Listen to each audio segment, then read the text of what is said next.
Ah, we're all going to die!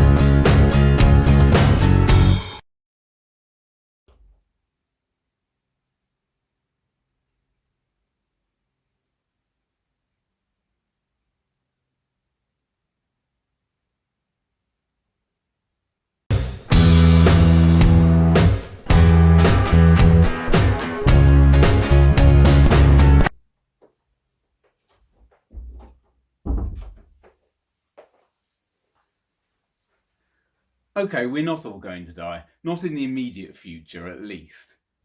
Now, it can't have escaped your notice, but we're in the middle of a coronavirus pandemic. Races everywhere are being cancelled or postponed, and parkrun has been called off in several countries, although not yet in the UK.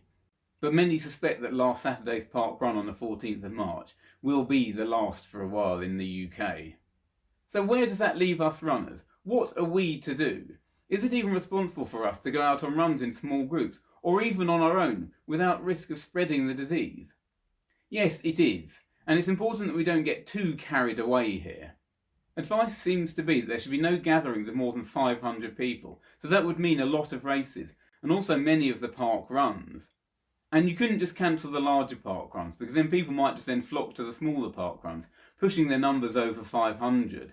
So if you cancel any, you'd have to cancel them all, as you can't really cap numbers at park run.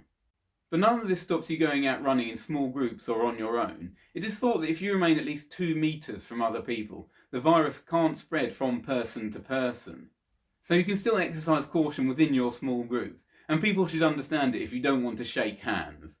And obviously follow all other advice, such as washing your hands thoroughly when you get back, and if you must touch your face, wait until after you've washed your hands. And as for your parkrun fix, let's say all the parkruns are cancelled for the next several weeks or even months.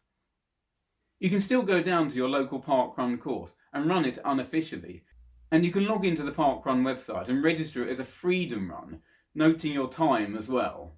And obviously if you're on Strava, the social network for runners, you can register it on there as well. And you're not committed to Saturday morning at 9 o'clock. In fact, if lots of people decide to do their own freedom runs, it would make sense to stagger the times anyway. So certainly don't feel that 9 o'clock on Saturday morning is when it has to be, or whatever time parkrun is held where you live, such as 9:30 in Scotland and Northern Ireland. And if your parkrun has a separate winter route and summer route, and it's still using the winter route now, you get to decide when the changeover happens. Think of the power. There's no need to panic. Carry on living and keep up your running schedule, but just be cautious and follow official advice. Your weekly mileage and your fitness levels need not drop. Keep focused, and when everything is back on, your hard work during this period should reap rewards, and you could see a raft of PBs when everything is back on. Okay, I think that's pretty much it. But as well as following official advice, do everything suggested in the end sequence of this video, including adding Rayne Runners as your club on parkrun. We haven't got enough of you lovely people.